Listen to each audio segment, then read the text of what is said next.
A mafia boss's son screamed in agony every single day for 8 months. Dozens of doctors found nothing wrong.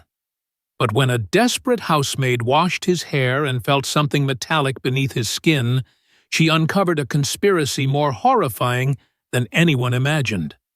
They weren't just watching the boy, they'd turned him into a living surveillance weapon.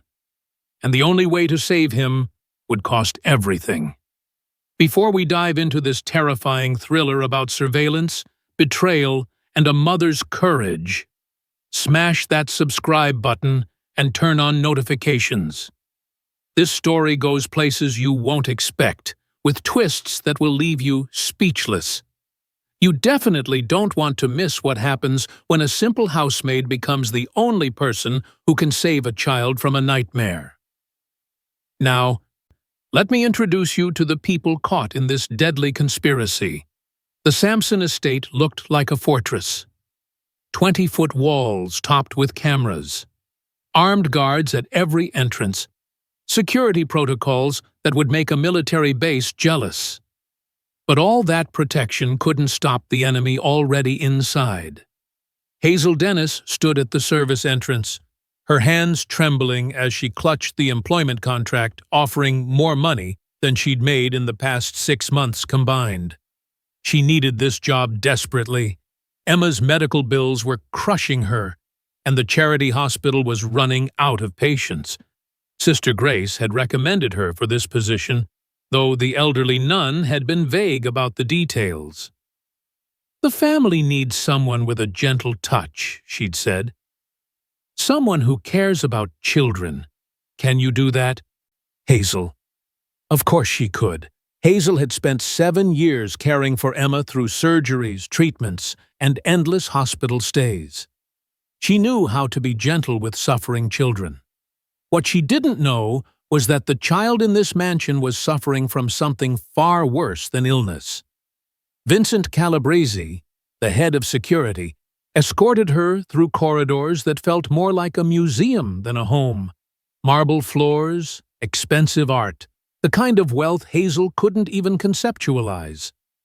He explained the rules. Minimal contact with Mr. Sampson, absolute discretion about everything she saw or heard, and her primary responsibility was caring for young Andrew. "The boy has medical issues," Vincent said carefully. "Severe headaches, daily. The previous caregivers couldn't handle it." "How many previous caregivers?" Hazel asked. 7, in 8 months. That should have been her first warning. She met Andrew that evening. He sat in an enormous bedroom filled with books and astronomy posters. His young face drawn with pain, dark circles under his eyes suggesting weeks of poor sleep. "Hello," Hazel said gently. "I'm Hazel. I'm going to be helping take care of you." Andrew looked up, and Hazel's heart broke. This was a child in agony, not the dramatic pain of a tantrum, but the exhausted suffering of someone who'd endured too much for too long. "Are you going to leave too?" he asked quietly. "Like the others?" "Not if I can help it," Hazel promised. She had no idea that promise would nearly cost her life. That first week, Hazel witnessed Andrew's daily torment. The headaches came without warning, sudden, devastating pain that left him screaming, clutching his head, sometimes collapsing. They lasted anywhere from 20 minutes to 3 hours. Afterward, he'd be exhausted, barely able to speak. "The doctors say there's nothing wrong," Andrew told her between episodes. "They've done so many tests. Dad's taken me everywhere, but they can't find anything." What would you do if a child was suffering and every expert said nothing was wrong? Would you trust the professionals or your own instincts? Hazel watched Andrew carefully, her years of caring for Emma having taught her to notice small details doctors sometimes missed. She observed that the headaches seemed to come after certain activities, after tutoring sessions with Theodore, after time in the library, after being in specific rooms of the mansion. And she noticed something else: perfect circular bruises across his scalp. hidden beneath his thick, dark hair. 8 of them, arranged in a precise pattern. On her 3rd day during Andrew's evening bath, Hazel saw her chance to investigate. As she helped him wash his hair, one of the few times he allowed anyone to touch his head, her fingers gently explored the bruised areas. "Does this hurt?" she asked, barely touching one circular mark. Andrew's scream was immediate, violent, and unlike anything Hazel had ever heard. He jerked away so hard he nearly drowned in the bathwater, his entire body convulsing as if electrocuted. Hazel pulled him out, wrapping him in towels, her hands shaking. But she'd felt something in that moment of contact. Something small, hard, and decidedly unnatural beneath his skin. Something metallic. And in that instant, Hazel Dennis realized that Andrew's suffering wasn't medical. It was intentional. Someone had put something in this child's skull, and she was the first person to figure it out. The scream shattered the evening quiet like glass. Hazel's hands jerked away from Andrew's head, bathwater sloshing over the tub's edge as the boy convulsed with agony that seemed to come from his very soul. His eyes rolled back, his small body rigid with pain so intense he couldn't even draw breath to scream again. "Andrew!" Hazel grabbed him, pulling him against her, ignoring the water soaking her clothes. "Andrew, breathe. Please, sweetheart, breathe." The bathroom door burst open. Vincent Calabrese appeared, weapon drawn, his face cycling through tactical assessment and genuine fear. "What happened?" "I don't know. I just touched his head and..." Another scream. This one weaker but somehow worse, because Andrew was crying now, tears mixing with bathwater, his hands clutching his skull like he was trying to hold it together. "Get Mr. Sampson," Hazel commanded, surprising herself with the authority in her voice. Now, something is very wrong. Vincent hesitated. Mafia enforcers didn't take orders from housemaids, but Andrew's agonized whimpering made the decision for him.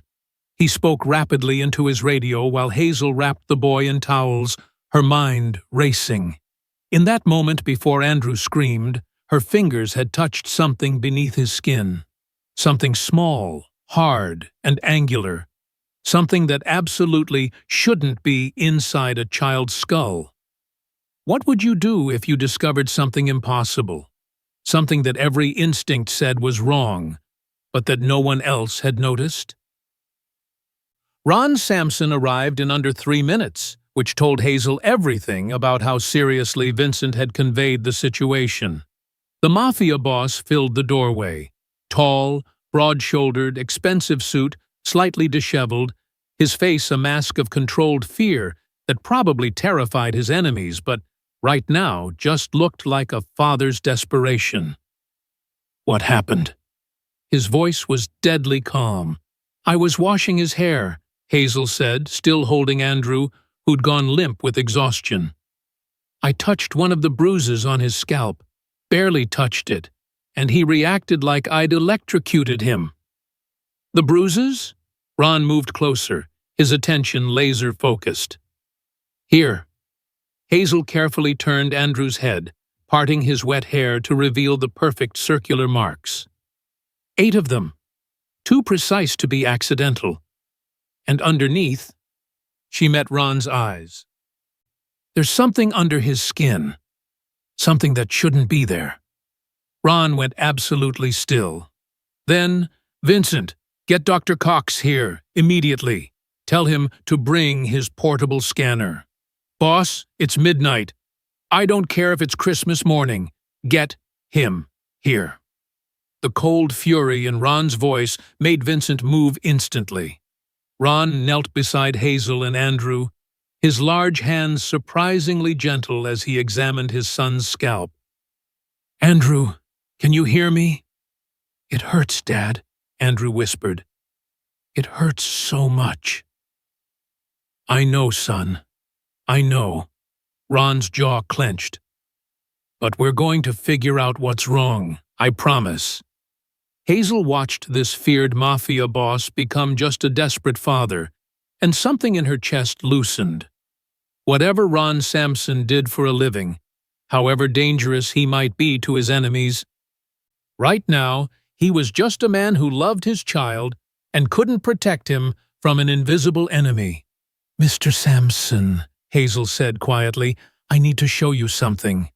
She'd kept it, the tiny fragment that had come away on her finger when Andrew screamed, barely larger than a grain of rice, metallic, with what looked like microscopic circuitry visible under the bathroom's bright lights. Ron took it from her palm, his expression cycling through confusion, understanding, and then cold rage that made Hazel instinctively pull Andrew closer. "How long have you been here?" Ron asked, his voice dangerously soft. 3 days. And you're the first person to notice this. It wasn't a question, but Hazel answered anyway. The previous caregivers probably didn't wash his hair. Andrew told me he usually does it himself because touching his head hurts too much. But you insisted. He's a child. Children need help with thorough washing. Hazel straightened her spine. And I have a daughter with medical issues. I'm used to noticing things doctors miss. For the first time, something like respect flickered in Ron's eyes. "What's your daughter's name?" "Emma. She's 7. Chronic illness requiring expensive treatments." Hazel met his gaze directly. "That's why I took this job, Mr. Sampson. The money. I was desperate. But I wouldn't have stayed if I didn't care about Andrew." "I believe you." Ron stood as Dr. Chris Cox hurried into the bathroom, medical bag in hand, looking disheveled and worried. "Ron, what's the emergency?" Then Chris saw Andrew, pale, trembling, exhausted, and his expression shifted to professional focus. "What happened?" "Hazel," Ron said, gesturing for her to explain. She did, showing Chris the tiny metallic fragment, describing the perfect circular bruises, explaining Andrew's reaction to even gentle touch. Chris examined the fragment under a portable microscope, his face growing increasingly grave. "Ron, this is surveillance technology, miniaturized, military grade, and if there are 8 of these—" "Scan him," Ron commanded. "All of it. I want to know exactly what's in my son's head." 40 minutes later, they stood in Ron's private medical facility, a fully equipped clinic hidden in the estate's basement, complete with MRI machine, surgical suite, and enough medical technology to run a small hospital. Andrew lay sedated on the examination table, finally free from pain for the first time in who knew how long. Hazel sat beside him, holding his hand, while Ron and Dr. Cox studied the scan results on multiple monitors. The images made Hazel's stomach turn. 8 distinct objects, each about the size of a small pill, embedded strategically across Andrew's skull just beneath the skin. The scans showed intricate internal structure, circuits, tiny batteries, what looked like miniature cameras or sensors. "Sweet Jesus," Chris breathed. "These are neural interface devices, micro-surveillance implants." "In English, doctor," Ron said coldly, "someone surgically implanted surveillance equipment in Andrew's skull." Chris pointed to different implants on the scan.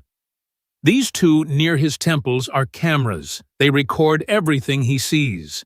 These near his ears are microphones, everything he hears. This one at the back is a GPS tracker, and these," he indicated 4 implants arranged around Andrew's crown, "are neural pain inducers." The room went dead silent. "Pain inducers?" Hazel's voice shook. "They send electrical signals directly to pain receptors in the scalp and upper brain. Triggered remotely, probably. Used for—" Chris swallowed hard, for punishment or control, to keep him compliant, to ensure he didn't tell anyone about the implants. Imagine discovering that a child's suffering was deliberately inflicted, that someone chose to hurt him day after day as part of a plan. What would you do? How long? Ron's voice could have frozen hellfire. Based on the tissue integration around the implants, 6 to 8 months. Ron turned to Vincent, who had been standing silent by the door. 8 months ago. What happened 8 months ago? Vincent's face went white. The school field trip. Andrew's class went to the science museum. There was an accident. A display case collapsed, hit Andrew's head. We took him to the hospital.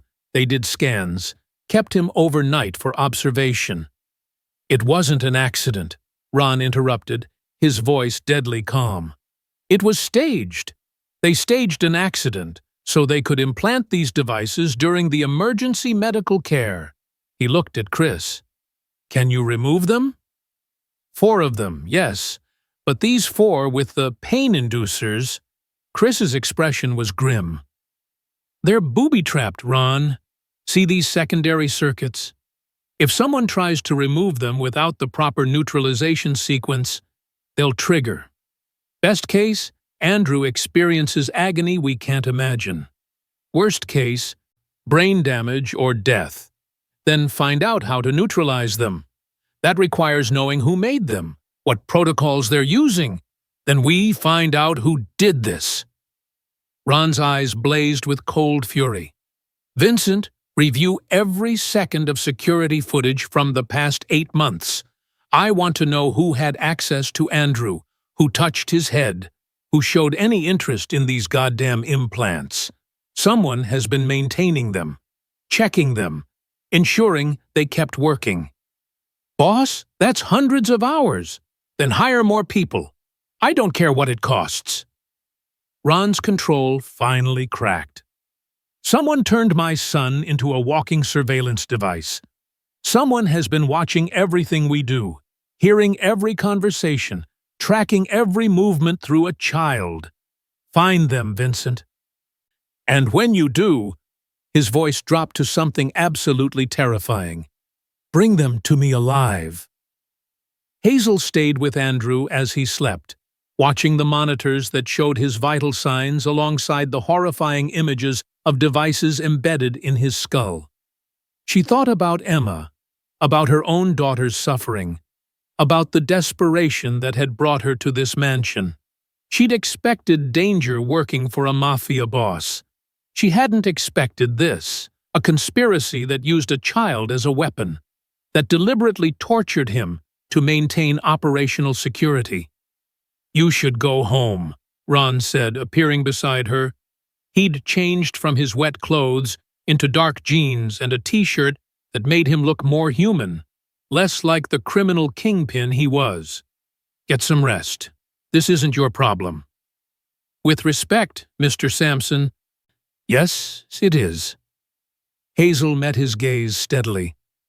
I found those implants, which means whoever put them there now knows they've been discovered. And if they realize I'm the one who found them, you think they'll come after you. I think they'll eliminate anyone who threatens their surveillance operation. That includes me, Andrew, probably Dr. Cox, and anyone else who knows. She squeezed Andrew's hand gently. So running home doesn't make me safer. It just makes me an isolated target. Ron studied her for a long moment. You're either very brave or very stupid. I'm a mother, Hazel said simply. We do what's necessary to protect children, even ones that aren't ours. Something shifted in Ron's expression, respect, gratitude, and something that might have been recognition of a kindred spirit. Your daughter, Emma. What does she need? Ongoing treatments for a metabolic disorder, very expensive, not covered by insurance. Hazel's throat tightened. That's why I took this job, even though Sister Grace was vague about the details. I knew it would be dangerous. I just didn't know how dangerous. Sister Grace recommended you? She runs the charity ward at St. Catherine's Hospital, where Emma receives treatment. Hazel paused. Wait, how did Sister Grace know about this position? Ron's expression darkened. I'll find out, but first… He pulled out his phone and made a call. This is Ron Sampson. I need you to ensure a patient named Emma Dennis at St. Catherine's receives every treatment she needs, indefinitely. All costs covered through my foundation. He listened briefly. I don't care about the amount. Just do it. He ended the call and looked at Hazel. Your daughter's medical care is handled. Permanently. Tears burned Hazel's eyes. Mr. Sampson, you saved my son, or at least started the process of saving him. Ron's voice was rough. This is the least I can do. And, Hazel? He used her first name deliberately. You're right. You're safer here with my security than anywhere else. So I'm asking, will you stay? Help us protect Andrew through whatever comes next. Hazel looked at the child sleeping peacefully for the first time in months, at the scans showing devices that had tortured him, at the father who would clearly burn the world down to save his son. Yes, she said. I'll stay. Vincent found it in hour 73 of security review. Hazel was reading to Andrew, finally awake and mostly recovered from his sedation. When Ron and Vincent burst into the room, the security chief's face pale with fury and self-recrimination. Boss, you need to see this. Vincent pulled up footage on his tablet. I should have caught this months ago. I'm sorry. Just show me, Ron cut him off. The video showed Andrew's tutoring sessions with Theodore Brennan, a pleasant-faced man in his late 30s whom Hazel had met briefly. Theodore had been Andrew's private tutor for exactly 8 months, hired with impeccable references right after the accident. Watch his hands, Vincent said quietly. In every tutoring session, at least a dozen times per hour, Theodore reached out to touch Andrew's hair. Sometimes it looked like affection, ruffling the boy's hair after a correct answer.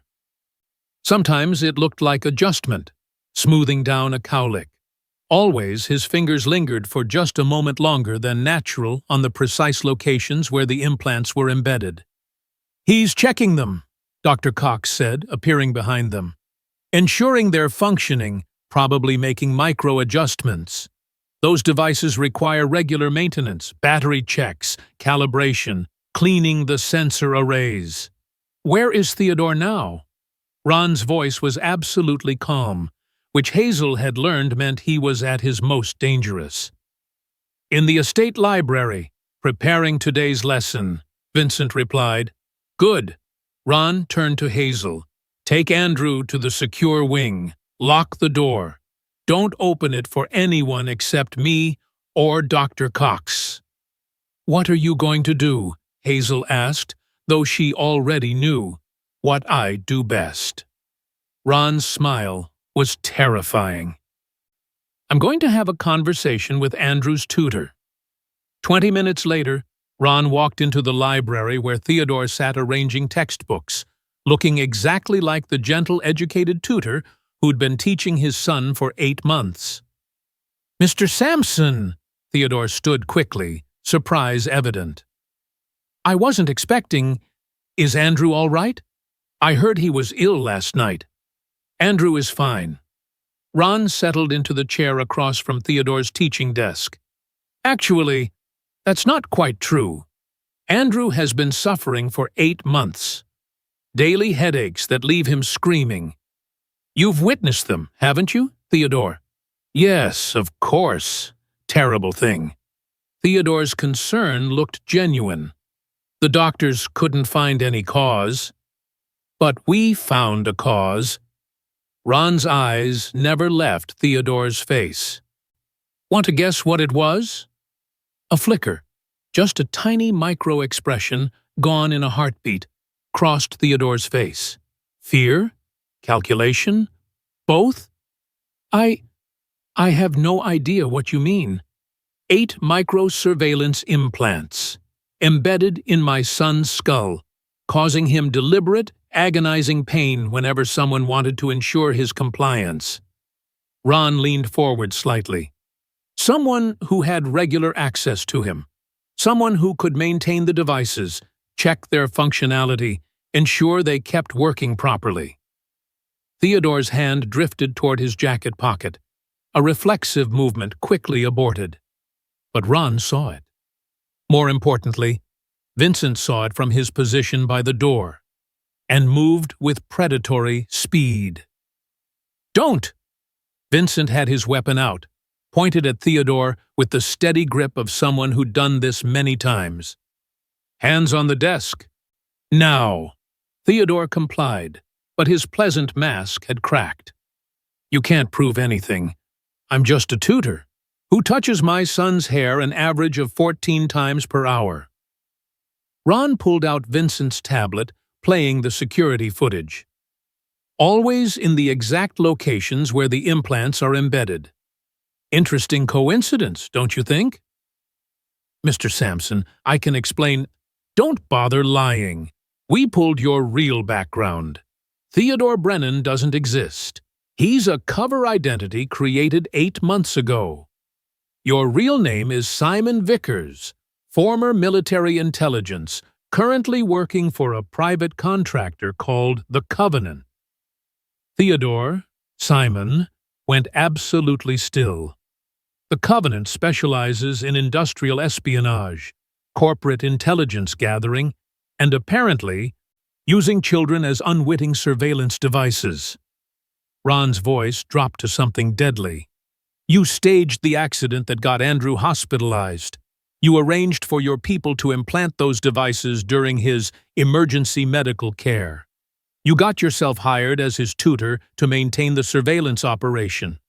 And you've been torturing my son for 8 months to keep him terrified and compliant." "It wasn't personal," Simon said quietly, all pretense abandoned. "It was just an operation. Gather intelligence on your organization, map your connections, identify vulnerabilities, using my child as a camera, a microphone, a GPS tracker." Ron stood slowly, making him suffer every single day to maintain operational security. "You call that not personal?" Simon's hand shot to his jacket pocket, pulling out what looked like a small remote. "One button, Mr. Sampson. One button and those neural pain inducers activate at maximum intensity. Andrew will experience agony you can't imagine. Might kill him. Might just scramble his brain permanently. Want to take that risk?" Vincent's weapon shifted, but Ron held up a hand, stopping him. "You're bluffing," Ron said calmly. "Am I?" Simon's finger hovered over the button. "The devices are still active. I can trigger them remotely. Let me walk out of here, and Andrew lives. Try to stop me." "You're bluffing," Ron repeated, "because you need those implants intact. Your superiors at the Covenant want to know how we discovered them, how much we know, what we're planning. Dead, Andrew is worthless to you. So that's not a kill switch, Simon. It's a garage door opener or a TV remote or some other harmless device you're hoping I'm too stupid to call your bluff on." Simon's eyes widened fractionally. Confirmation. Ron moved with shocking speed for a man his size, crossing the distance and wrenching the remote from Simon's hand before the tutor could react. He examined it briefly, then smiled, a terrible expression.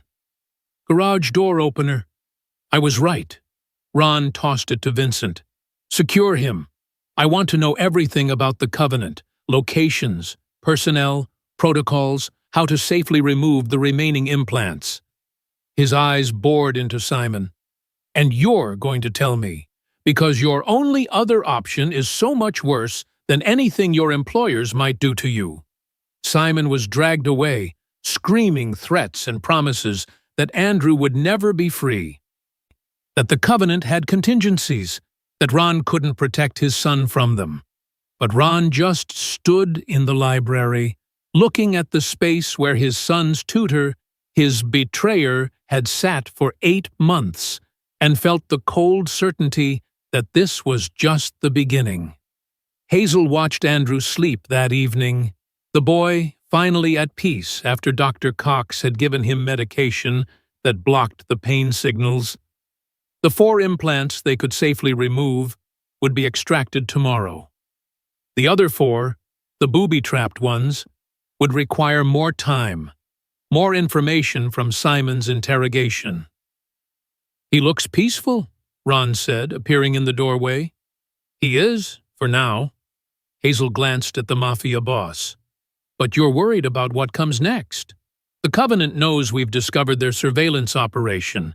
They'll have contingencies, probably already activated." Ron moved to stand beside Andrew's bed. "Simon was right about one thing. I can't protect Andrew from an enemy I can't see. Not yet. But you're going to try. I'm going to do more than try." Ron's voice hardened. "I'm going to find every person involved in this operation. Every person who knew my son was being used and tortured. Every person who profited from his suffering.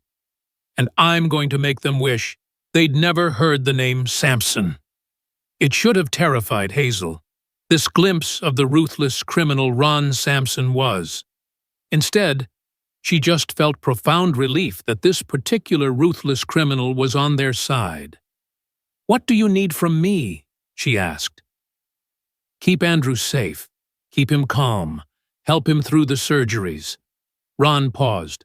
"And if something happens to me in the next few days, there's a secure phone in the nightstand.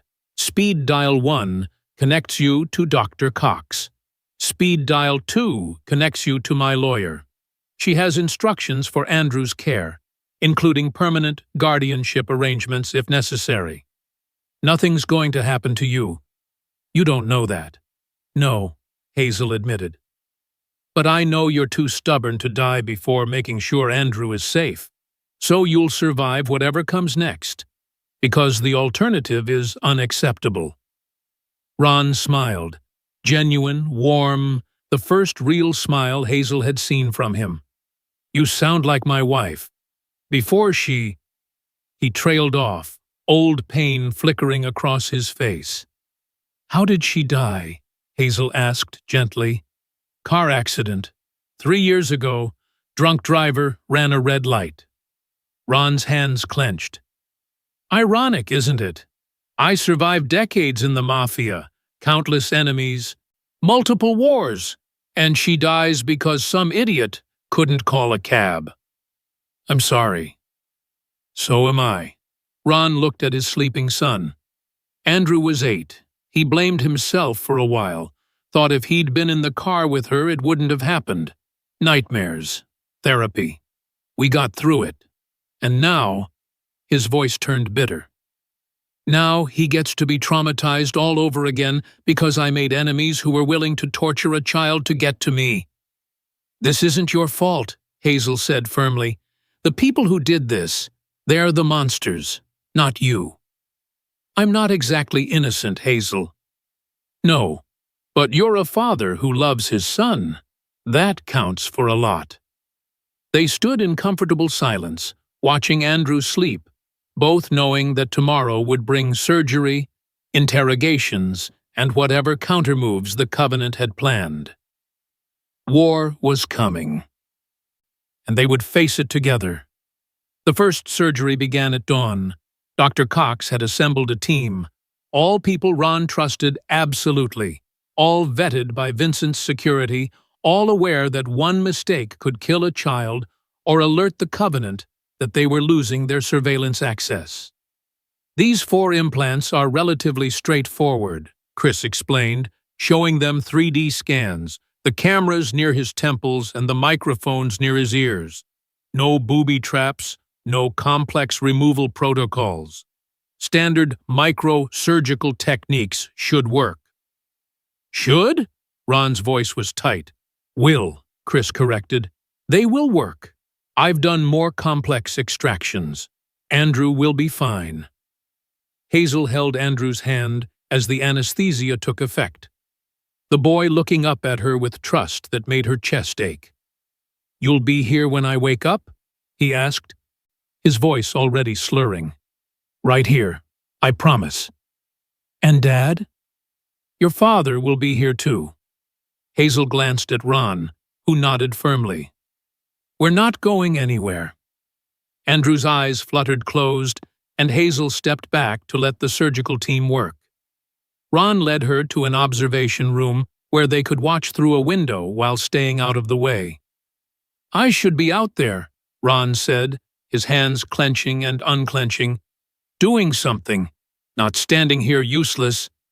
You're not useless. You're being a father who trusts his son's doctor. Hazel touched his arm gently. Let Dr. Cox do what he does best. You focus on what you do best, protecting us from whatever the Covenant does next. How do you trust someone else to save the person you love most? How do you stand by and do nothing when every instinct screams to act? The surgery took 4 hours. 4 hours of watching Chris make microscopic incisions, carefully extract devices smaller than pills, photograph and document each implant for analysis. 4 hours of monitoring Andrew's vitals, ensuring the anesthesia held, that nothing went wrong. 4 hours of Ron pacing like a caged predator while Hazel sat perfectly still, the way she'd learned to during Emma's many procedures, conserving energy, staying calm, being ready to move the instant she was needed. When Chris finally emerged, holding 4 tiny devices in a specialized container, both Ron and Hazel lunged forward. He's fine, Chris said immediately. Surgery went perfectly. All 4 devices extracted without complications. Andrew's being moved to recovery now. And the surveillance? Ron asked. Are they still transmitting? Not anymore. I've placed them in a Faraday cage, blocks all signals. As far as the Covenant knows, these 4 devices just went offline simultaneously. Chris's expression turned grim, which means they're going to know something's wrong. Probably already know. As if on cue, Vincent burst through the door, weapon drawn, his expression urgent. Boss, we've got movement. 3 vehicles approaching the estate, heavy weapons visible. They're not trying to hide. Ron's face went absolutely cold. How long until they reach the gates? 5 minutes, maybe less. Get Andrew to the secure bunker. Hazel, you go with him. Dr. Cox, I need you there too in case Andrew needs medical attention. Ron was already moving, pulling a weapon from a concealed holster. Vincent, activate all defensive protocols. I want those bastards stopped before they get within 100 yards of my son. Boss, there's more. Vincent's voice was strained. One of the vehicles is broadcasting on our secure frequency. They want to talk to you. Let them talk. Ron's smile was terrifying. While our defense systems tear them apart. The bunker was exactly what it sounded like. A reinforced concrete room 20 feet underground, accessed through a hidden elevator in Ron's private office. Hazel found herself in a space equipped with communications equipment, enough supplies for a week-long siege, and disturbingly, a small arsenal of weapons. Andrew woke slowly, groggy from anesthesia, confused about why they were underground. What's happening? He asked, his voice small and frightened. Some bad people are trying to cause trouble, Hazel said calmly, channeling every ounce of maternal reassurance she possessed. Your father is handling it. We're just staying safe down here until he's done. Because of the things in my head? Yes, sweetheart. Andrew's face crumpled. This is my fault. If I'd told someone, if I'd been braver. Stop. Hazel gripped his shoulders firmly. This is not your fault. You're a child. These were adults who deliberately hurt you, who put you in an impossible situation, who tortured you to keep you quiet. None of that is your responsibility. Do you understand me? Above them, they heard distant sounds, gunfire, explosions. The muted chaos of combat filtered through 20 feet of concrete. Your father is protecting you, Hazel continued. Dr. Cox is here to keep you healthy. And I'm here because I care about you, and I'm not letting anyone hurt you ever again. That's what adults are supposed to do, protect children. We failed you for 8 months. We're not failing you now. Andrew threw his arms around her, crying into her shoulder, and Hazel held him while the world above them descended into violence. The battle lasted 37 minutes. When the secure phone finally rang, Hazel answered with shaking hands. Hello? It's done. Ron's voice was rough, exhausted. They're dead or captured. The estate is secure. Are you hurt? Nothing serious. I'm coming down. 5 minutes later, Ron emerged from the elevator, his suit jacket torn, blood on his knuckles. Whether his or someone else's, Hazel couldn't tell. But he was alive, moving steadily, and when Andrew saw him, the boy launched himself at his father. Dad! Ron caught him, holding tight, his face buried in Andrew's hair. I'm here, son. I'm here. You're safe. They came because of me, Andrew whispered. They came because they're cowards who prey on children. Ron pulled back to look at his son directly. But they failed, Andrew. They failed because you're stronger than they thought. Because Hazel found those devices. Because we're fighting back. And before this is over, every single person involved in what they did to you is going to pay. Chris cleared his throat gently. Ron, we need to discuss the remaining implants. The Covenant knows we've removed 4 devices. They'll assume we're going after the rest, which means they'll either try to activate the pain inducers remotely, or they'll try to trigger the booby traps to prevent us from getting intel from the devices, Ron finished. How do we stop that? We need the neutralization codes. Or the person who designed the implants. Chris paused. Simon's interrogation. Has he given you anything useful? He will, Ron said with absolute certainty. Trust me, he will. Simon Vickers sat in a windowless room in Ron's basement, zip-tied to a chair that was bolted to the floor. He'd been there for 6 hours, long enough to be exhausted, not long enough to break. Yet. Ron entered alone, which probably terrified Simon more than if he'd brought Vincent and his intimidating weapons. The attack failed, Ron said conversationally, settling into a chair across from Simon. 12 of your colleagues dead, 4 captured. Your Covenant is down considerable personnel, and they failed to retrieve the devices or eliminate any witnesses. Simon said nothing. You know what's interesting? Ron continued. Andrew's sleeping upstairs. Peacefully. 4 of those devices gone from his head. 4 more to go. And you're going to tell me how to safely remove them. I won't. You will. Because you're a professional, Simon. You know how this works. You've calculated the odds, assessed your situation, and realized that your organization has written you off. You failed your mission. You're compromised. They're not coming to rescue you. The Covenant doesn't abandon.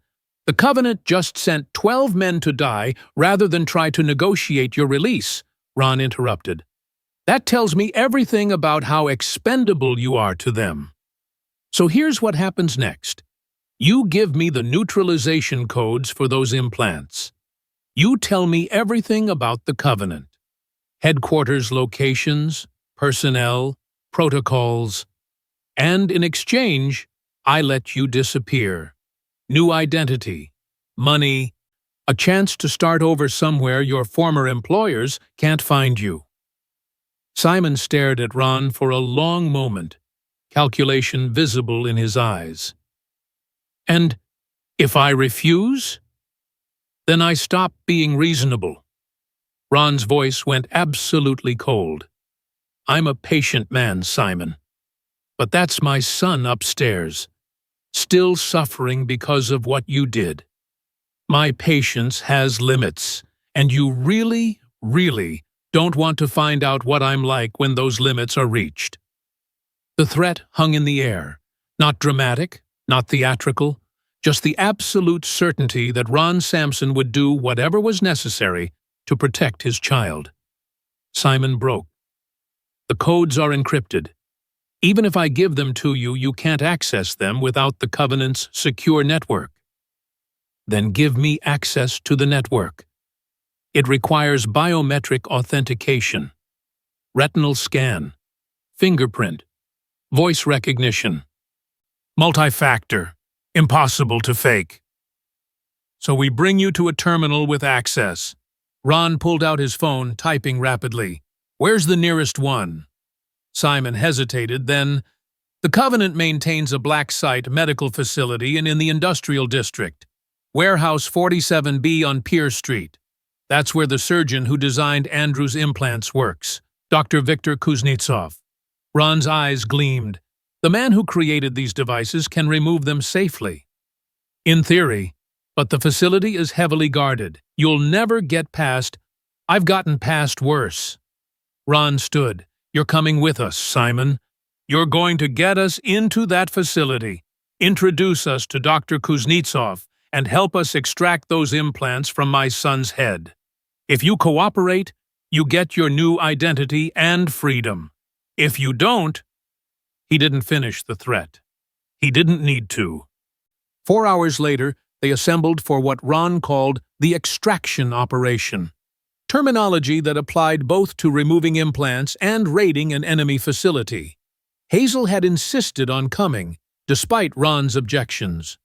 Andrew trusts me, she'd said firmly. If you're bringing him into a dangerous situation, he needs someone familiar there to keep him calm. They'd sedated Andrew lightly, enough to keep him quiet and reduce stress, not enough to impair his ability to follow instructions if they needed to move quickly. Vincent had assembled a team of 12 men, all people who'd worked for Ron for years, all absolutely loyal, all heavily armed and prepared for a combat operation. And Simon, hands zip-tied in front of him, sat in the lead vehicle with Ron, Hazel, and Andrew, looking like he deeply regretted every decision that had brought him to this moment. The facility has 3 entrances, Simon explained as they approached the industrial district. Main entrance is guarded, minimum 4 men, cameras, reinforced doors. Service entrance on the east side is lighter security but requires keycard access. Loading dock on the south side is the weakest point, but it's exposed.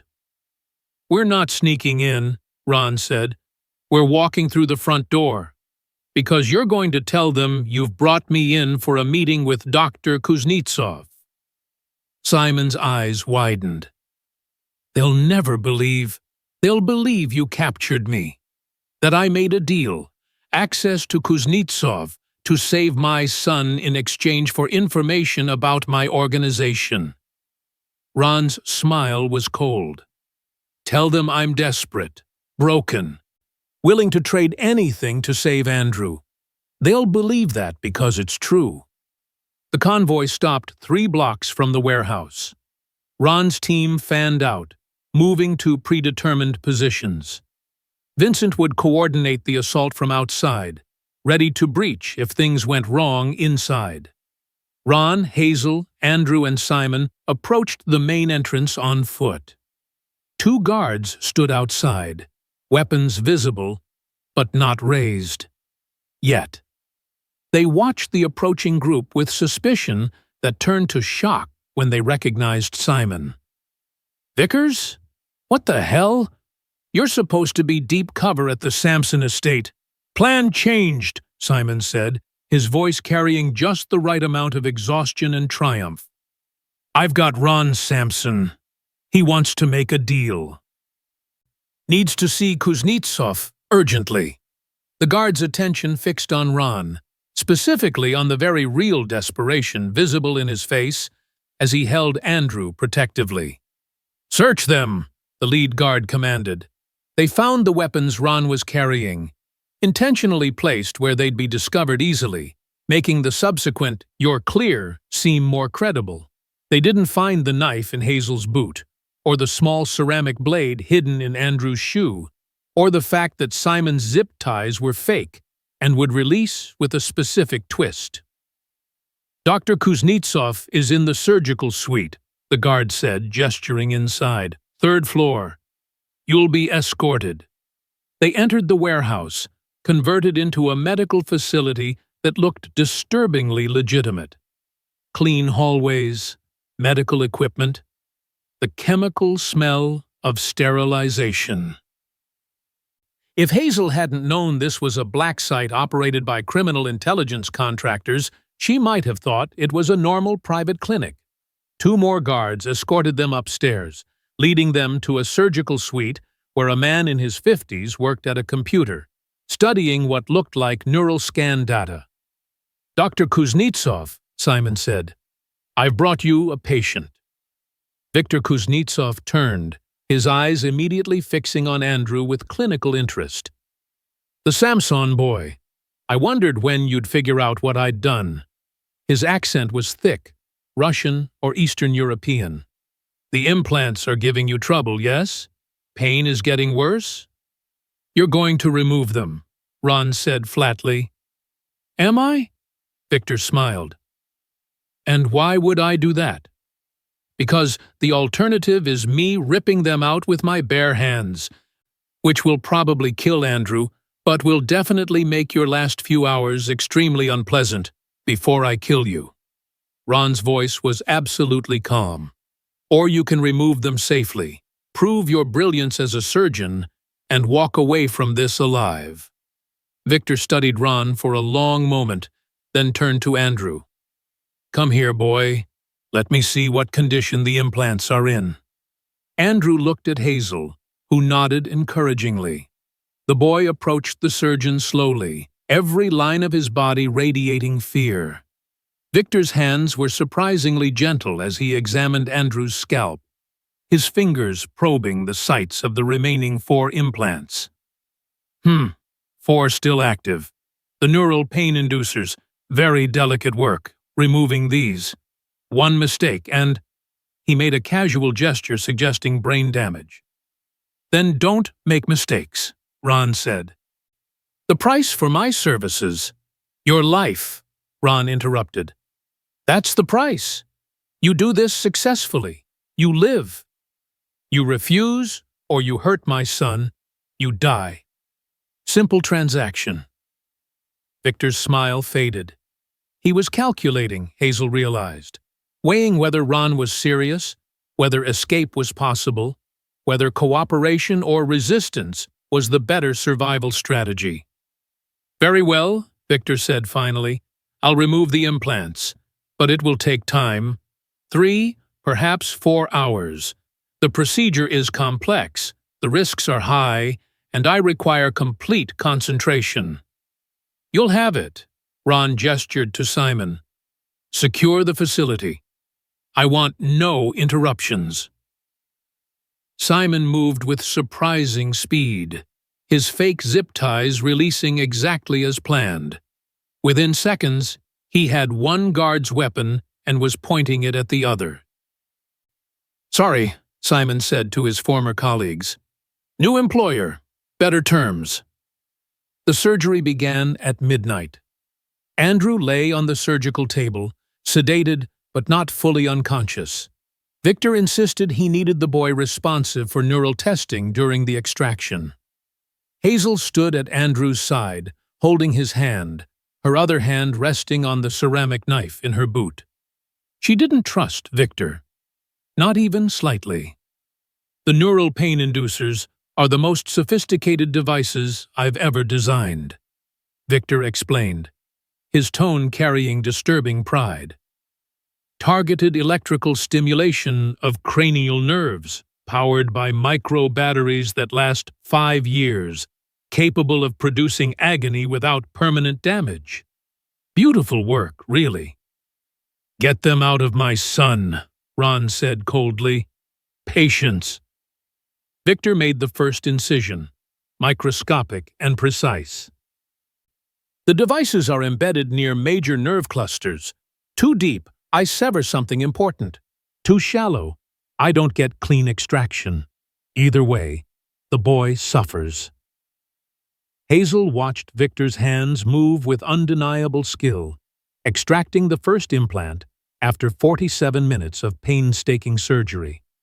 The device, when finally removed, looked impossibly small to have caused such suffering. "One down," Victor announced. 3 to go." The second implant took longer. 93 minutes of microsurgery, with Andrew whimpering occasionally despite the anesthesia. Each sound made Ron's hands clench, made Hazel's grip on her hidden knife tighten. But Victor continued working with what seemed like genuine focus on saving rather than harming. "But Padre," Hazel asked quietly during a pause while Victor checked Andrew's neural responses. "Why design something so cruel? Why use a child?" Victor didn't look up from his instruments. "Because I'm very good at what I do, and the Covenant pays very well. Morality is a luxury for people who aren't trying to survive."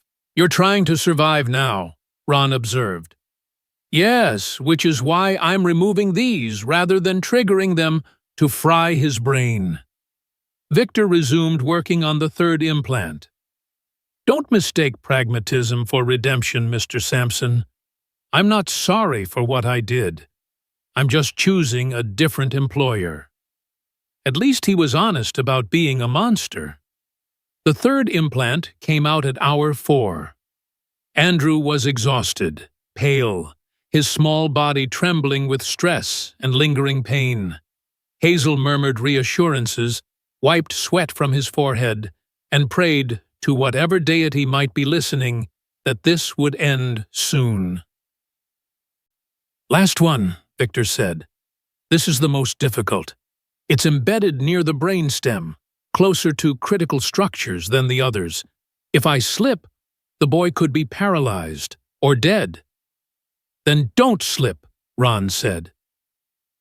Victor's hands moved with microscopic precision, his focus absolute. Hazel watched out every movement, looking for any sign of sabotage, any indication that Victor was planning betrayal. But he worked with what seemed like genuine commitment to success. Until the alarms started blaring. "What the hell?"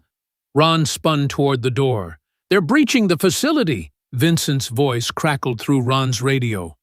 "Covenant reinforcements. They must have been monitoring the surgical suite remotely.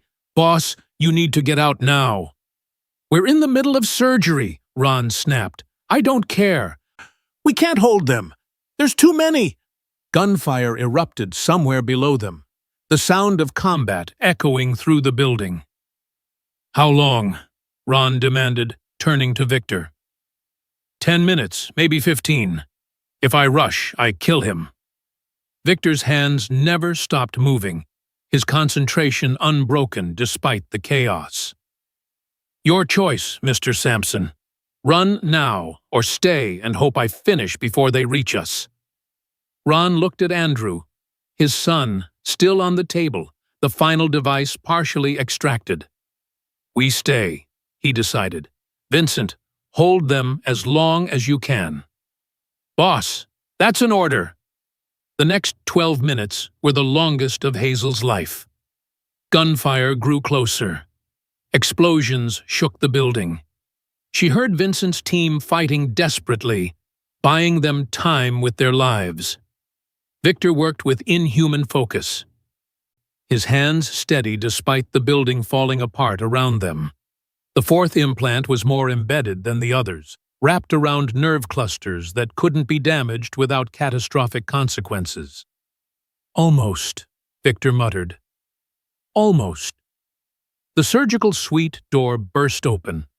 Not Vincent's team. Covenant soldiers, weapons raised, faces covered with tactical gear. Ron moved with shocking speed, drawing the weapon he'd concealed and firing before the soldiers could acquire targets. 2 went down immediately. The third got a shot off, the bullet catching Ron in the shoulder, spinning him around, but not dropping him. Hazel grabbed her ceramic knife, putting herself between the remaining soldier and Andrew. Simon appeared from nowhere, tackling the soldier, his movements showing the training that made him valuable to intelligence agencies. They fought hand to hand, brutal and efficient, until Simon emerged victorious with the soldier's weapon. "Got it!" Victor yanked the final implant free, holding it up triumphantly. "Andrew, can you walk?" Hazel demanded. The boy nodded weakly. "Then we're leaving." "Now." Ron clutched his bleeding shoulder but remained standing, his weapon still trained on the door. They fled through corridors, filling with smoke, past bodies of guards and Ron's security forces who'd sacrificed themselves to buy time. Vincent met them at the service exit, bleeding from a leg wound but mobile. "Vehicles are ready! Move!" They piled into armored SUVs, tires screaming as they fled the burning facility. Behind them, the Covenant warehouse was fully engulfed, their surgical suite, their records, their evidence of Andrew's implants, all being consumed by fire. In the back seat, Hazel held Andrew while Dr. Cox, who'd been waiting in the vehicle, examined his head with a portable scanner. "All 4 devices are out," Chris confirmed. "No implants remaining. He's clean." Andrew started crying, not from pain but from overwhelming relief. "It's over," he whispered. "Really over?" "Really over," Hazel assured him. "You're free, sweetheart." Ron, bleeding but smiling through pain, reached back to squeeze his son's hand. "You're free, Andrew, and I promise you no one will ever do something like this to you again." The war lasted 2 weeks. Ron launched simultaneous strikes against 3 Covenant facilities, using intelligence extracted from Simon and captured guards. His forces hit their data centers, weapons depots, and administrative headquarters with military precision. Hazel watched from the safety of the seaside safehouse where Ron had moved them, a fortified estate far from the city, isolated and secure. Andrew was healing, the surgical sites on his scalp closing cleanly, the daily headaches finally, blessedly gone. 12 Covenant operatives eliminated, Vincent reported during one of his daily briefings. 7 captured, currently in interrogation.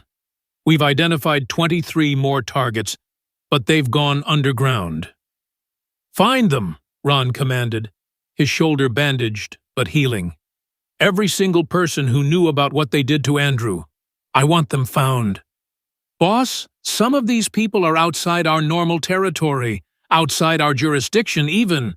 "I don't care about jurisdiction," Ron interrupted coldly. "They tortured my son. They made him suffer for 8 months.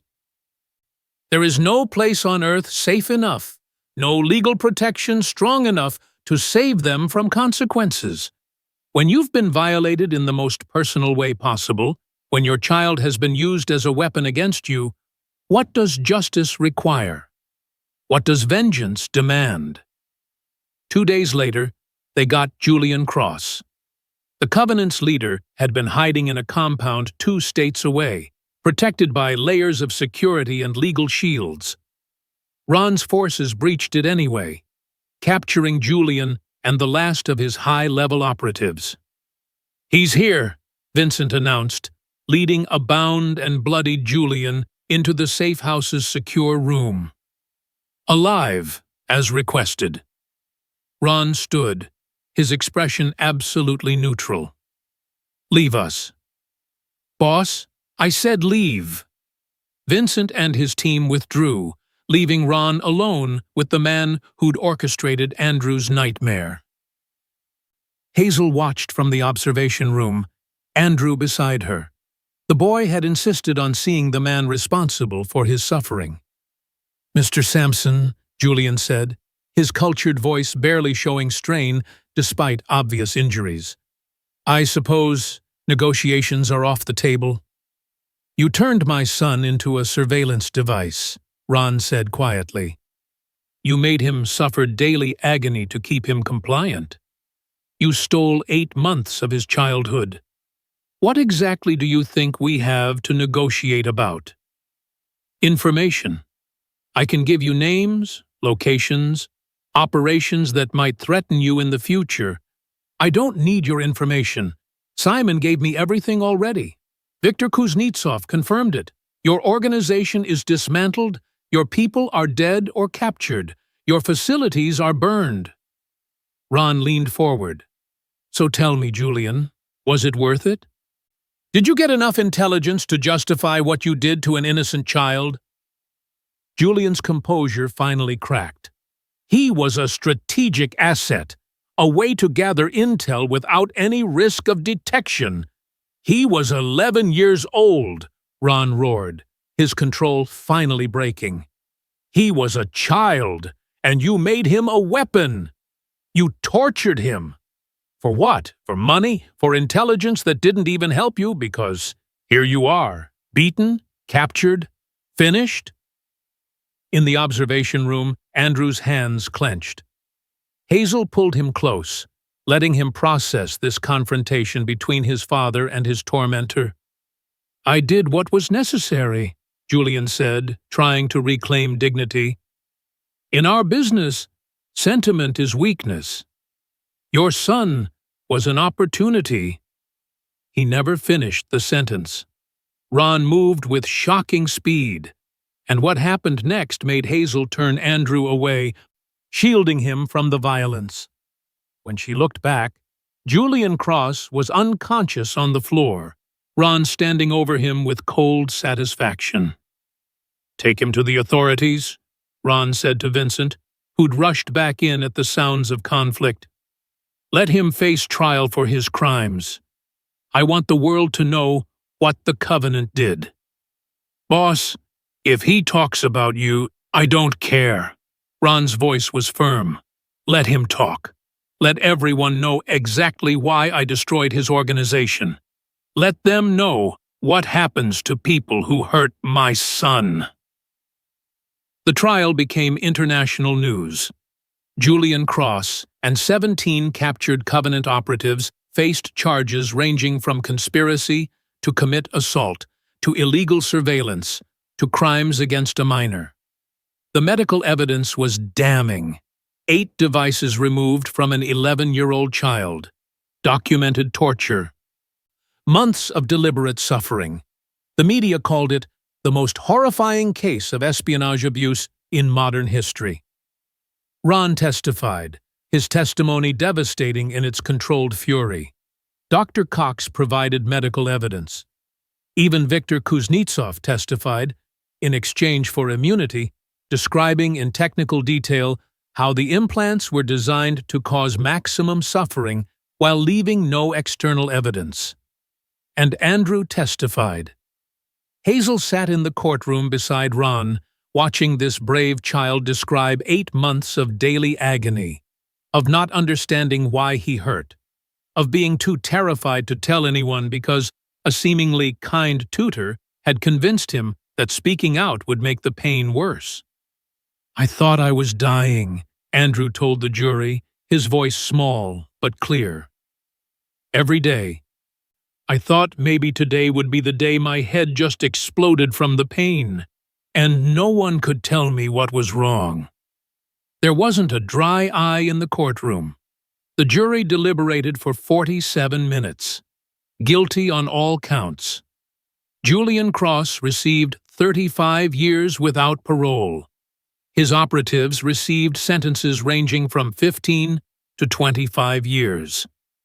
The covenant was officially dismantled, its assets seized, its remaining members scattered or arrested. Justice, such as it was, had been served. 6 months after the final implant was removed, Hazel found Andrew on the beach, behind their new home, a sprawling estate Ron had purchased specifically because it was far from the city, isolated, and had a stretch of private beach where Andrew could play safely. The boy was building a sandcastle, his hair grown long enough to hide the faint scars on his scalp. He looked healthy, happy, transformed from the suffering child she'd first met. "That's impressive architecture," Hazel observed, settling beside him in the sand. "Dr. Cox says building things is good therapy, helps rewire my brain after all the trauma." Andrew added another tower to his castle. "He's probably right. I like making things that aren't designed to hurt people." The reference to the implants was deliberate. Andrew was working through his trauma with therapists, slowly, carefully, but making genuine progress. "How's Emma?" Andrew asked. "Is she feeling better?" "Much better. The new treatments are working." Hazel smiled, grateful once again for Ron's intervention in her daughter's care. "She asked if you wanted to video chat later. Something about showing you her new telescope." "Definitely. She's way better at astronomy than me." They sat in comfortable silence, watching waves roll in, the sun warm on their faces. A year ago, this peaceful moment would have been impossible. Andrew would have been suffering through another headache, terrified and isolated. "Hazel?" Andrew's voice was tentative. "Can I ask you something?" "Always." "Why did you stay? After you found the implants, after everything got dangerous, you could have left. Dad would have paid you. You could have gone back to Emma. But you stayed." He looked at her directly. "Why?" Hazel considered the question carefully. "Because you needed someone to care about you for you. Not because of who your father is or what you could provide, because I'm a mother, and mothers protect children, all children, not just their own, and because—" She paused, finding the right words. "Because you reminded me that there are things worth risking everything for, worth fighting for." "Like love?" Andrew asked softly. "Exactly like love." Andrew leaned against her, and Hazel wrapped her arm around him. This boy she'd saved, and who'd somehow saved her right back, by reminding her that courage and compassion mattered more than safety or comfort. Ron appeared on the deck above them, no longer in expensive suits but in casual clothes that made him look almost normal. The shoulder wound had healed, leaving only a scar he wore without complaint. "Lunch is ready," he called down, "and Emma's calling in 15 minutes for that astronomy session." "Coming?" Andrew jumped up, grabbing Hazel's hand. "Race you to the house." They ran, laughing. Hazel intentionally letting Andrew win while Ron watched from above with an expression of profound gratitude. Later that evening, after Andrew was asleep, Ron found Hazel on the deck overlooking the ocean. "He's doing well," Ron observed, settling into the chair beside hers. "He is. The therapy's helping. Being somewhere safe, being able to just be a child. It's making all the difference." "Because of you." Ron's voice was quiet. "You found those implants. You insisted we investigate. You protected him through everything that followed. We wouldn't be here without you, Hazel." "We protected him together," Hazel corrected gently. "No, I protected him like a father protecting his child. You protected him like—" Ron stopped, seeming to struggle with words.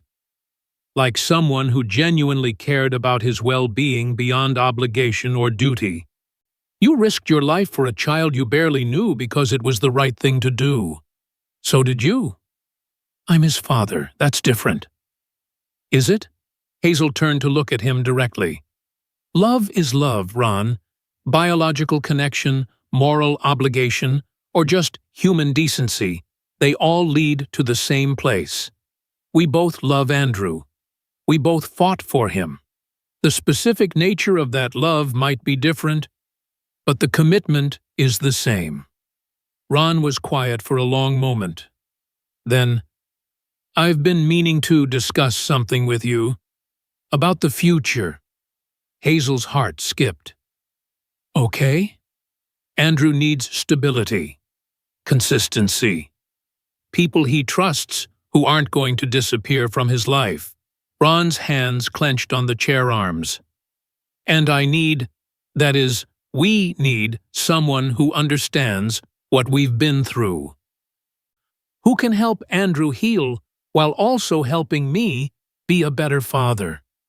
Ron, what are you asking? I'm asking if you'll stay. Permanently. Not as hired help, but as family. Andrew already thinks of you that way. He stopped, took a breath. I value what you've brought to our lives. Your courage, your compassion, your ability to see what needs to be done and do it despite fear. We need that. I need that. When someone offers you a place in their family, built on shared trauma and hard-won trust, do you accept the risk of permanence? Do you believe healing can be a foundation for something lasting? What about Emma? Hazel asked carefully. Emma comes too, obviously. We'll set up her room here, ensure she has access to the best medical care, schools, whatever she needs. She becomes part of this family, same as you. Ron met Hazel's eyes. I know this isn't conventional. I know we come with dangers and complications most families don't face. But if you're willing, if you can see a future here with us, I'm asking you to build that future together. Hazel thought about Emma, about stability and safety and medical care that would never be interrupted by money concerns. She thought about Andrew, this brave child who'd survived the unimaginable and was learning to laugh again. She thought about Ron, this complicated man who'd moved heaven and earth to save his son. She thought about family and what that word really meant. Yes, she said simply. We'll stay. We'll build that future together. Ron's smile was brilliant, genuine, the expression of a man who'd been carrying impossible weight and finally found someone willing to share the burden. Thank you, he said quietly, for everything. The sound of children's laughter echoed across the beach. Hazel stood on the deck, watching Andrew, now 13, tall and healthy, teaching Emma how to fly a kite. Her daughter, now 9 and thriving after 2 years of uninterrupted quality medical care, shrieked with delight as the kite soared. They're good together, Ron observed, appearing beside Hazel with 2 cups of coffee. Andrew's been incredible with her. She adores him, keeps calling him her big brother. Well, that's technically accurate now. Ron's smile was warm. The adoption paperwork had been finalized 6 months ago. Hazel and Emma Dennis were now legally Hazel and Emma Sampson, part of Ron's family in all the ways that mattered. It had been unconventional from the start. But then again, nothing about their family had ever been conventional. Dr. Cox called, Ron said, settling into the chair beside Hazel's. Andrew's latest neurological scan came back perfect. No residual damage from the implants, no lingering effects.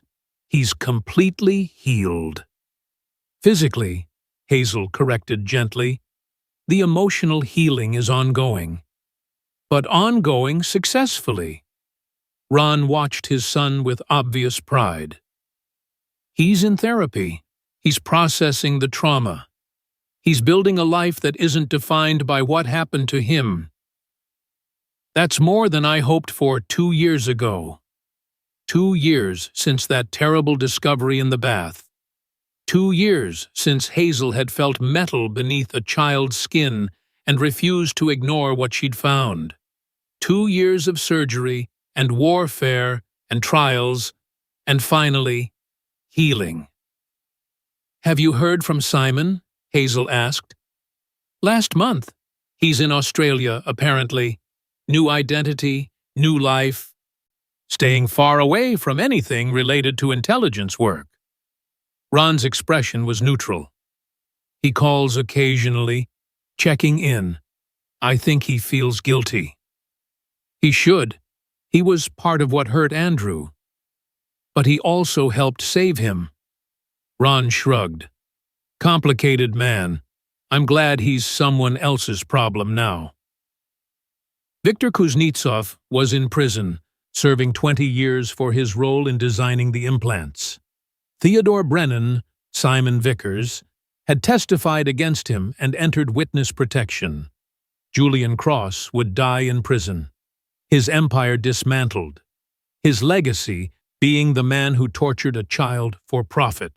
Justice imperfect, but real. "Mom! Dad!" Andrew's voice carried across the beach. "Emma got the kite stuck in a tree. We need help." "Coming!" Hazel and Ron called in unison, then laughed at their synchronized response. They walked down to the beach together, this family forged in crisis and sustained by choice. Andrew and Emma were arguing good-naturedly about whose fault the stuck kite was, their banter showing the comfortable relationship of siblings who genuinely liked each other. Ron retrieved the kite with minimal effort. Climbing trees was apparently a skill developed during his criminal years, while Hazel supervised the children's next attempt at proper kite flying. "Higher!" Emma shrieked. "Make it go higher!" "I'm trying," Andrew laughed. "Physics only works so fast." Hazel watched her children play, watched Ron join them in the surf, and felt profound gratitude for the chain of events that had brought them all together. The discovery that had started with something terrifying hidden in a child's hair had led them here, to this beach, this laughter, this peace. Andrew's headaches were gone. The implants were destroyed. The covenant was finished. The nightmares were fading, replaced gradually by dreams of normal things: school, friends, astronomy, family. They'd survived. More than survived. They'd built something beautiful from the wreckage. That evening, as they gathered for dinner in the large kitchen that had become the heart of their home, Andrew raised his glass of juice in a toast. "To Hazel," he said, his voice carrying the confidence of a child who'd survived hell and found his way back. For being brave enough to notice what everyone else missed. For staying when it got dangerous. For, his voice caught slightly, for being the mom I needed when I didn't think I'd ever feel safe again. Hazel's eyes filled with tears. "Andrew." "To Hazel," Ron echoed, raising his own glass. "For saving my son, protecting our family, and reminding me that courage and compassion are just as powerful as any weapon." "To Mom," Emma added enthusiastically, not entirely understanding the emotional weight, but recognizing an important moment. They clinked glasses, this patchwork family built on trauma and trust, and Hazel felt something settle in her chest, the certainty that she was exactly where she belonged. Later, tucking Andrew into bed, Hazel noticed him touching his scalp absently, an old habit from when the implants caused pain. "Still hurt?" she asked gently. "No." Andrew dropped his hand quickly, embarrassed. "Just checking. Sometimes I forget they're really gone." "They are. Forever. You're safe now." I know. But sometimes, he paused, struggling with words. Sometimes, I'm scared it was all a dream. That I'll wake up and they'll still be there, and I'll still be hurting, and no one will believe me. Hazel sat on the edge of his bed, taking his hand. Andrew, look at me. He met her eyes. This is real. The implants are gone. The people who hurt you are in prison or dead. Your father and I are here, and we're not going anywhere. You're safe. You're loved, and you're building a life that's entirely yours. Not defined by what they did to you, but by who you choose to become. She squeezed his hand. Understand? Yeah. Andrew's smile was small but genuine. Thanks, Mom. The word, so natural now, so earned, made Hazel's heart swell. Get some sleep, sweetheart. Tomorrow we're taking Emma to the aquarium, remember? Can't wait. She's been talking about sharks for 3 days straight. Hazel kissed his forehead, right over one of the faint scars where an implant had been, reclaiming that space with love instead of violation. As she left his room, she heard Andrew's breathing even out into sleep, peaceful, undisturbed, free from the nightmares that had plagued him for so long. In the hallway, Ron waited, his expression soft. He called you Mom, he observed. He did. How do you feel about that? Hazel considered the question. Honored? Grateful? Terrified I'll mess it up somehow. Welcome to parenthood. Ron pulled her close, his arms warm and secure. But for what it's worth, you're doing an extraordinary job. Both kids are thriving because of you. Because of us, Hazel corrected.